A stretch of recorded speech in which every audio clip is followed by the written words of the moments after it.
Bonjour et Boker Tov, nous allons étudier aujourd'hui Megillat Esther dans le cadre du Bet Hamidrash Hillel, Bet Hamidrash fondé à la mémoire du Rav Hillel Pevzner Zichrono Livracha. Notre étude commence au Perek Dalet, 4e chapitre du livre d'Esther, Pasuk Yud, verset 10. Donc nous avons vu dans notre cours précédent que Mordechai a demandé à Esther, par l'intermédiaire de Hathach, d'aller chez le roi Achashverosh pour lui dire qu'elle était en danger et qu'elle aussi, elle faisait partie de la xéra, du décret que Aman a pris sur les Béné Israël. Maintenant, dans le Pasuk Yud, nous allons voir la réponse d'Esther.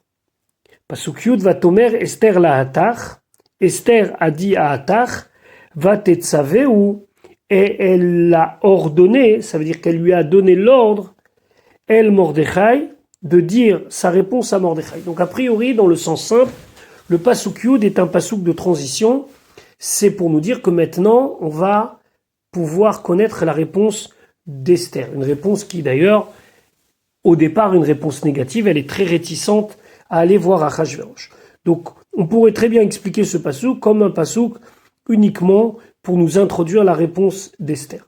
Cependant, lorsqu'on regarde le Targum, on s'aperçoit que dans le Targum, il explique qu'il y a ici deux choses. Va tomer Esther la Hathach, Esther dit à Hathach, et à part ça, va tetzaveh ou el Mordechai. Elle donne un ordre à Mordechai, et Hathach est chargé de demander à Mordechai d'arrêter de provoquer Aman. Effectivement, le Targum nous dit que Esther dit à Hathach d'aller et de dire sa réponse à Mordechai, pour l'instant on ne la connaît pas, et après le Targum dit Ufakedat le, et elle lui ordonne al esak Mordechai, au sujet de la manière dont Mordechai agit, de la yegare im Aman, de ne pas continuer à provoquer Aman. Donc c'est ça, va tetzaveh ou el Mordechai, ça veut dire qu'elle aussi elle a demandé à Mordechai quelque chose, arrête de provoquer Aman. Il y a d'autres commentateurs, comme le Ibn Ezra et d'autres, qui disent que va tetzaveh ou el Mordechai, c'est qu'elle a demandé à Mordechai de surtout ne pas dire son origine, qui continue à garder le secret, ou bien va tetzaveh ou el Mordechai, c'est simplement pour lui dire, attention, je ne peux plus agir comme bon me semble, puisque le roi n'est pas proche de moi, donc je te demande, s'il te plaît, ce n'est pas le moment de dire au roi que je suis moi aussi une des filles d'Israël. Donc, a priori, Esther est très réticente. Et c'est ce qu'elle va dire dans le Pasuk Yud Aleph. Et donc, elle donne sa réponse en disant Kol Avdei HaMelech, tous les serviteurs du roi. Ve'am Medinot HaMelech, et même le peuple qui vit dans les provinces du roi, Yodim, connaissent cette loi qui a été instaurée par Aman suite à la mort de Vashti, Asher Kol Ish Veisha, que tout homme ou femme, Asher Yavo, qui va venir, qui va rentrer El HaMelech chez le roi, El Hechatzer Apenimi, dans la cour intérieure où se trouve là-bas le palais, Asher Loïkare, celui-là ou celle-ci, si elle n'a pas été appelée, elle n'a pas été invitée par le roi, à ce moment-là, on sait très bien qu'est-ce qui va lui arriver. Achat dato, son châtiment est unique, c'est-à-dire qu'elle a transgressé la règle et donc elle est immédiatement punie. Les hamit, de mourir. Il est exactement en mesure, le roi, de le condamner à mort. Levad, à part, mais Asher, celui que Yoshit lo hamelech et charbit azahav, que le roi va lui tendre le sceptre d'or, Vechaya, et alors à ce moment-là, cette personne pourra vivre, c'est un signe que le roi lui accorde une entrevue, Va'ani lo nikreti lavo el hamelech, et moi, je n'ai pas été appelé à venir chez le roi, Ze sheloshim yom, depuis 30 jours. Et pour Esther, c'est un moyen d'expliquer à Mordechai qu'elle n'est plus en odeur de sainteté et que ça fait 30 jours que le roi ne l'a pas appelé, le roi ne lui a pas tendu le sceptre d'or, et donc, moi, même si je vais accepter d'y aller, je ne suis pas sûr que ça va marcher. Je préfère attendre qu'il m'appelle. Si c'est lui qui m'appelle, alors ma mission là, de fortes chances de réussir. Et à ce moment-là, je vais pouvoir lui exposer le problème. Donc ici, c'est une réponse très, très, très frileuse de la part d'Esther à Mordechai. Ici, dès le début du pasouk, Esther insiste en disant Kol avdei hamelech ve'am medinot hamelech, c'est-à-dire que tout le monde sait, des personnes les plus importantes aux personnes les plus simples, qu'on ne peut pas rentrer chez le roi. D'abord, il y a un principe, nul n'est censé ignorer la loi. Mais cette loi particulièrement, dit Esther, ni toi ni moi, on va pouvoir expliquer notre comportement en disant on ne savait pas. Lorsque Kol Avdei Hamelech, le mot Kol est écrit ici pour désigner tous les serviteurs, ça inclut la reine et ça inclut aussi Mordechai. Et donc, si Esther s'approche du roi sans autorisation, alors Achat Dato Lehamit, il n'y a qu'une seule sentence possible. Les commentateurs expliquent que lorsque une personne était condamnée à mort, il pouvait y avoir des fois discussion, mais concernant ce point-là, il n'y avait pas de discussion possible. Il était strictement interdit de rentrer chez le roi Achashverosh si on n'a pas été invité. Pourquoi ? Alors il y a une première raison qui a amené, et qu'on sait déjà, c'était une xéra qui a eu lieu à l'époque de Vashti, où Memouchan, Aman, a décidé de verrouiller tout accès au palais pour ne pas déstabiliser le roi. D'autres commentateurs soulignent ici le fait que Esther met en avant deux points. Le premier, qu'il y a une loi qui interdit tout accès sans invitation. Très bien. Et le deuxième, Va'ani lo nikret ilavo el hamelech ze shloshim yom, que ça fait 30 jours que le roi ne m'a pas appelé. Et là, il faut comprendre quel est le rapport. Il aurait simplement fallu qu'elle dise « je peux pas y aller, c'est interdit ». Pourquoi je n'ai pas été appelé depuis 30 jours? Alors, les Mefarshim expliquent qu'en vérité, cette xéra, ce décret a été pris depuis le moment où Aman a tiré au sort le jour de la destruction du Ham Israël, c'est-à-dire que c'était un 13 Adar, et que pendant 1 mois, il a bloqué tous les issues, pour les hommes comme pour les femmes, pour qu'il n'y ait pas des gens qui viennent faire prendre conscience à Achashverosh de la gravité de son décret. Donc, Va'ani lo nikreti lavo el hamelech ze shloshim yom, c'était vraiment comme ça. C'était du 13 Adar au 13 Nissan, ça faisait 30 jours que le palais était inaccessible. Donc, qu'est-ce qu'elle veut dire Esther?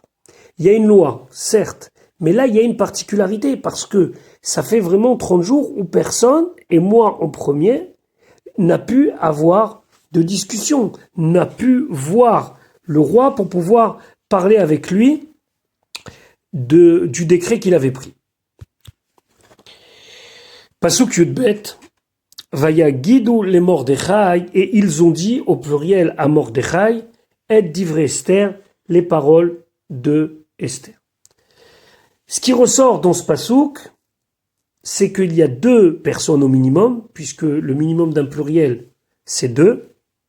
Vaya Gidou les Mordechai, ils ont dit à Mordechai, et divrei Esther, la parole d'Esther. Je vous rappelle que jusqu'à là, on parle de Hatar. C'est Hatar qui est l'intermédiaire entre Mordechai et Esther et Mordechai et vice-versa. Où est passé Hatar? Et pourquoi Vaya Gidou au pluriel? Alors, on va s'intéresser à ce que le Targum nous dit. Le Targum nous dit Vechat Chaza Aman Rashia, quand Aman Arasha, il a vu Yat Hatar, il a vu Hatar, qui faisait les allées et venues, et Rashi, et le Targum, va selon l'avis qui pense, comme la Gemara le dit, que c'était Daniel, d'Ishmé Daniel, et lui il l'a vu aller, venir, et Aman ça lui a déplu. Ou Tekef, Roug Zebe, il s'est mis en colère, Vekatle, et il a tué Hatar. Hatar a été tué à ce moment-là. Alors qui a amené les réponses, du moins qui a amené la réponse d'Esther à Mordechai? Ve'izdamanu Taman Michael ve Gavriel Malchaya. Ce sont 2 anges, Michael et Gavriel, qui sont parti chez Mordechai pour dire la réponse de Esther. Ça, c'est l'avis du Targum. Il y a un autre avis qui pense que c'était deux simples conseillers, au pluriel, ou bien certains disent que c'était un conseiller, mais qui n'était pas capable de faire ce que Attar faisait, et donc il était beaucoup plus lent et c'était beaucoup plus difficile, donc à tel point que il y en avait, c'est comme s'il y en avait deux au lieu qu'il y en avait un. Donc, une chose est sûre, c'est que Attar disparaît puisqu'on ne parle plus de lui, mais on parle d'autres conseillers qui ont été dire à Mordechai. Il y a d'autres pistes. Certains disent que c'est le roi Hakodesh, d'autres disent que c'était Stam, un conseiller moindre, et que Attar, il avait cette particularité qu'il était singulier entre guillemets, mais que son remplaçant n'avait aucune particularité, donc il était comme le commun de n'importe quel des conseillers, donc on parle de lui au pluriel comme si c'était un parmi tant d'autres. Mais en tout cas, selon le Targum, et de toute façon on le verra par la suite dans le texte puisque Attar n'apparaît plus, Attar a été tué par Aman lorsque Aman a vu que cet homme allait et venait librement auprès de la reine, ça lui a fortement déplu.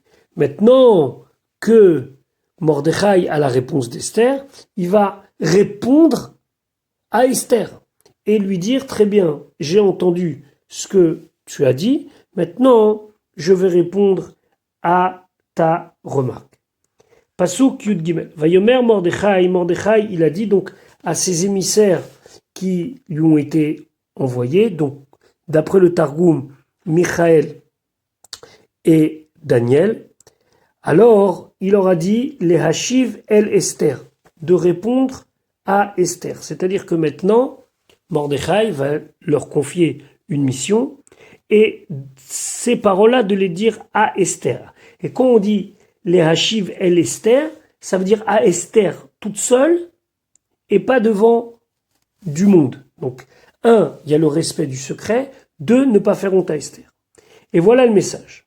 Al Tedami, ne pense pas, n'imagine pas, Benafcher, dans ton âme, ça veut dire ne crois pas, les Himalais, que tu vas pouvoir te sauver, Bet Amelech, dans le palais royal, Mikol Yehudim, comme quelqu'un à part du destin de tous les Yehudim. Ça va pas marcher comme ça. Si tu penses que tu vas maintenant échapper à la mort, tu te trompes, tu n'échapperas pas à la mort. Tu as des réticences, certes, mais sache que ces réticences-là, au final, ne sont pas justifiées, parce que toi aussi tu es en danger. Et là, c'est un point très très important, parce que Mordechai croit que lorsque Esther dit qu'elle ne veut pas y aller, c'est qu'elle pense à sa propre personne, en disant « moi, je vais réussir à me sauver ». Et sauf quelques explications, c'est ce qu'on comprend dans le sens simple. Elle a l'air de dire « moi, je suis plus concernée par ce qui se passe ». Pourquoi ? Parce qu'elle refuse d'y aller. Elle dit « non, mais moi, j'ai pas été appelée, je risque d'être en danger ». Mais finalement, tout le monde est en danger. Alors, c'est ici intéressant d'amener ce que le Gra, il explique. Le Gra, il explique, il dit qu'en vérité, Esther, elle a un problème de halakha. Elle a une vraie question halachique. La question est la suivante. Est-ce qu'on a le droit de proposer à quelqu'un de fauter pour que l'autre, une autre personne, une tierce personne, puisse être sauvée? Est-ce qu'il est autorisé, par exemple, de faire quelque chose qui serait interdit d'après la Torah pour moi, pour que l'autre personne soit sauvée? C'est ce que nos chachamim disent, « En umrim la adam cheta ». Nous, on ne dit pas à un homme de fauter, « Kedesh iske chavecha » pour que ton ami puisse gagner quelque chose. Alors attention, il y a le cas du pikuach nefesh, il y a le cas du danger de mort qui dépasse tous les dangers. C'est sûr que là, on transgressera pour sauver une âme.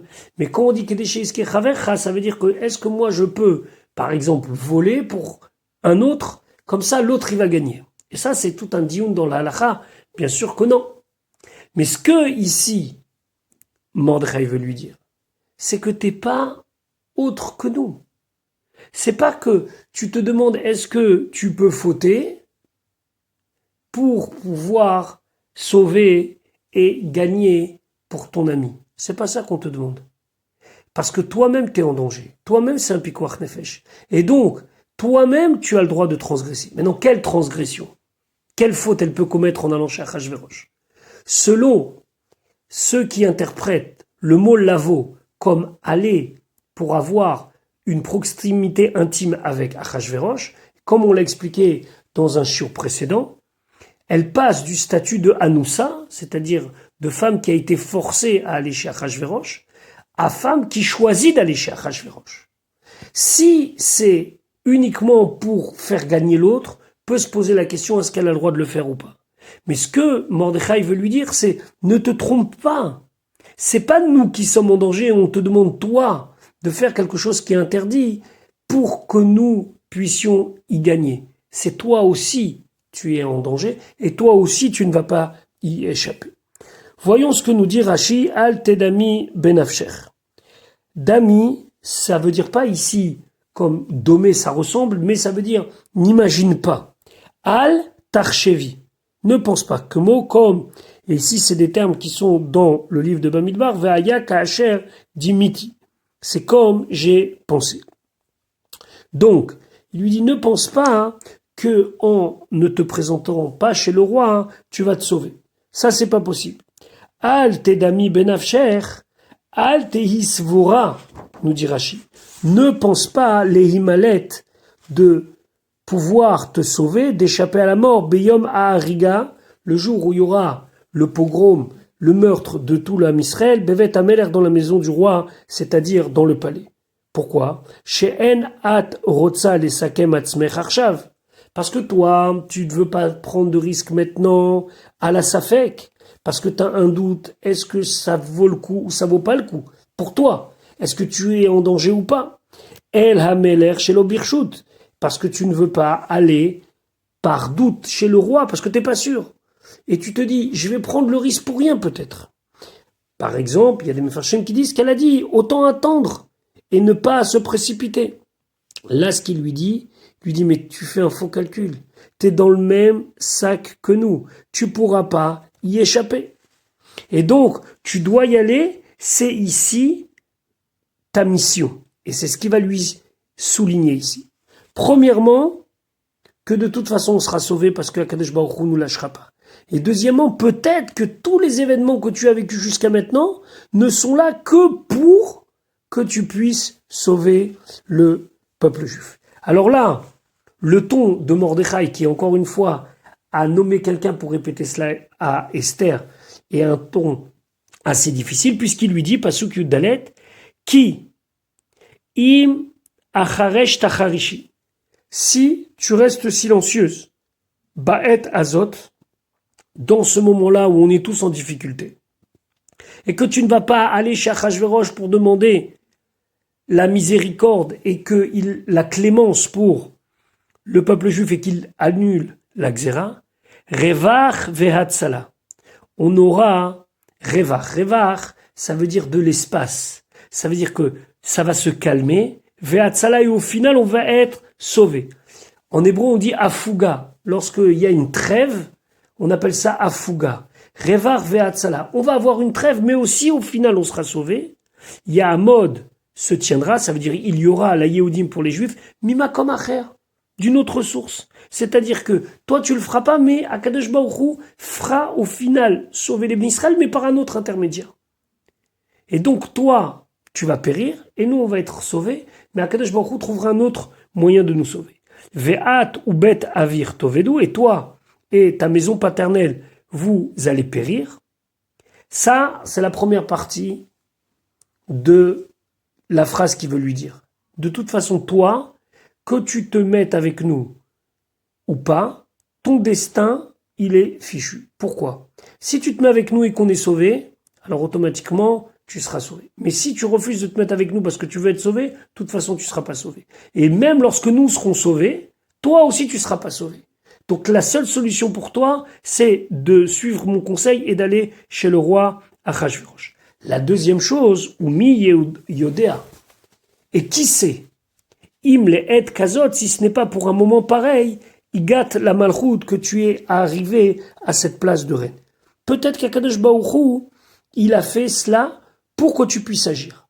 Mais ça, c'est une manière d'interpréter le pasouk.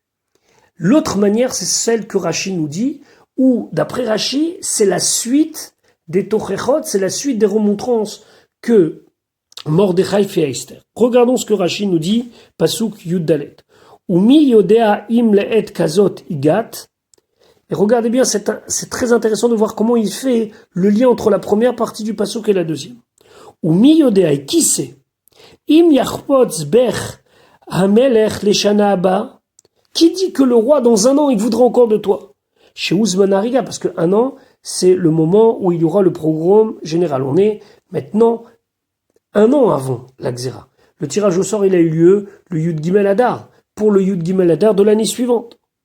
Les Et Kazot, comme ce moment-là aujourd'hui, ça veut dire, à ce moment-là, où toi, maintenant, tu refuses, eh ben, ce moment-là, où nous, on sera censé être détruits, c'est-à-dire dans un an, chez où Aya Omed Benissan, Ouzman Hariga Be'adar Leshana Haba, parce que cette conversation a lieu pendant le mois de Nissan, juste après le tirage au sort, puisqu'on a dit que c'était 30 jours après le tirage au sort, donc on est au mois de Nissan, et c'est le Hadar suivant, donc va se passer presque un an, Hadar, Iyar, Sivan, Tammuz, Av, Elul, Tishri, Cheshvan, Kislev, Tevet, Shvat, Hadar. Qui dit que dans un an, tu seras encore roi, encore reine, pardon. Igat la Malchut, qui dit que tu auras encore la possibilité d'arriver à la royauté. Im tagi ligdoula chez Adba Arshav, est-ce que tu resteras, est-ce que tu pourras atteindre la grandeur que tu as maintenant? Qu'est-ce qu'il lui dit maintenant? D'après Rashi, voilà ce qu'il lui dit. Il lui dit, sache qu'on n'a pas besoin. Qu'Akadosh Baruch Hu, de toute façon, il va nous sauver. Maintenant, moi, je te parle à toi. Qui dit que ta position de aujourd'hui, 13 Nissan, ce sera la même le jour de l'extermination, le 13 Adar? Et donc là, on voit le lien entre la première et la deuxième partie. Si tu te tais, alors ne t'inquiète pas pour nous, parce que Akadosh Baruch Hu, il va réussir. Donc toi, détache-toi de nous. Maintenant, avant de te détacher de nous et de refuser d'aller voir Achashverosh, réfléchis bien. Qui te dit que dans un an, tu seras dans la même position que tu as aujourd'hui? Peut-être que tu n'auras plus aucune valeur à ses yeux. Et donc, qu'est-ce que tu auras gagné? Repousser, mais toi, qu'est-ce que tu vas devenir? Il y a un commentateur qui se demande pourquoi il lui dit, et à quoi il veut penser, comme il lui dit, il y a un mode la Yehudim mimakom acher, qu'il y aura pour les Juifs quelque chose qui viendra d'un autre endroit. Alors, le Targum il explique, min hatar acharan begil zachut ahavat alma. On aura la délivrance grâce au mérite des patriarches du monde, par le mérite d'Avraham, Yitzhak et Yaakov. On connaît bien la phrase Biglal Avot Toshi Abanim. Par le mérite des Avot, des patriarches, Toshi Abanim, tu vas sauver les enfants. Mais il y a une autre explication qui est assez intéressante parce qu'elle va faire un parallèle entre la fête de Purim et la fête de Pessah. Dans le Midrash Teilim, c'est marqué Mimakom Acher, d'un autre endroit, d'Akadosh Baruch Hu lui-même. On sait qu'Akadosh Baruch Hu, il est appelé Makom. On dit dans la Haggadah de Pessah, Baruch HaMakom, Baruch Hu, béni soit Hachem, et le mot d'Hachem, c'est Makom. Lorsqu'on console des endeuillés dans la tradition ashkénaze, on dit HaMakom Yenachem Etchem, que l'endroit, ça veut dire Akadosh Baruch Hu, vous console. Alors HaMakom, c'est Akadosh Baruch Hu. Maintenant, on peut se poser une question. Pourquoi Mordechai ne lui a pas dit tout simplement Revar ve'atzala yamod la Yehudim, mais Akadosh Baruch Hu, mais Hachem, mais Elohim. Alors on est toujours dans la même idée que lorsqu'on a écrit la Megillah, on l'a écrit d'abord pour les populations qui se trouvaient dans Paras et Madaï, qui eux aussi avaient un Dieu, et que si le nom de Dieu était évoqué dans ces textes-là, ils auraient pu être confondus, ces noms de Dieu, avec le nom des autres divinités. Et lorsqu'on aurait parlé d'un Dieu qui l'a sauvé, étant donné qu'on est en Paras et Madaï et que c'était lu, ce livre était lu par les habitants de Paras et Madaï, ils auraient pu penser que c'est leur Dieu qui a sauvé et qui est intervenu à ce moment-là. Donc c'est pour ça qu'il dit Mimakom Acher, c'est Akadosh Baruch. La dernière chose qu'il faut expliquer dans ce passouk, c'est pourquoi il inclut Bet Avir, la maison de ton père. Pourquoi il non seulement parle d'Esther, qui elle va disparaître, mais même la maison de ton père va disparaître. Pourquoi inclure les origines d'Esther ici? Alors, dans le Targum Sheni, pas dans le Targum qui est à côté du texte, mais dans le Targum Sheni, qui est une explication en araméen de la Megillat Esther, il explique là-bas qu'en vérité, tout le problème est que l'ancêtre d'Esther, qui était Shaoul, d'ailleurs qui entre nous soit dit, et aussi l'ancêtre de Mordechai, a eu pitié du roi Agag. Dans la Haftara que nous lisons Parashat Zachor, on voit que le roi Shaoul a eu pitié des bêtes de Agag. Il a fait un calcul et il s'est dit pourquoi tuer les bêtes, autant les offrir en sacrifice pour Akadosh Baruch Hu. Ce qu'il n'a pas su, c'est que grâce à cela, ou à cause de cela, le roi Agag, qui est un descendant d'Amalek, a pu se sauver. Et donc il a échappé à sa punition. Je vous invite à regarder la Haftara de Parashat Zachor. Donc quand il lui dit At ou Bet Avir, toi et la maison de ton père, c'est pour inclure que, étant donné que la maison de ton père, c'est-à-dire ton origine de la tribu de Benyamin et particulièrement de Shaoul, qui était le premier roi d'Israël, mais qui venait de la tribu de Benyamin, que lui a fait l'erreur de laisser vivre Agag, et en laissant vivre Agag, il a laissé automatiquement, par dérivé, laisser vivre Aman, puisque Aman, il est Aman ben Hamedata à Agagi, descendant de Agag. Alors finalement, toi et ta maison paternelle, vous méritez de disparaître.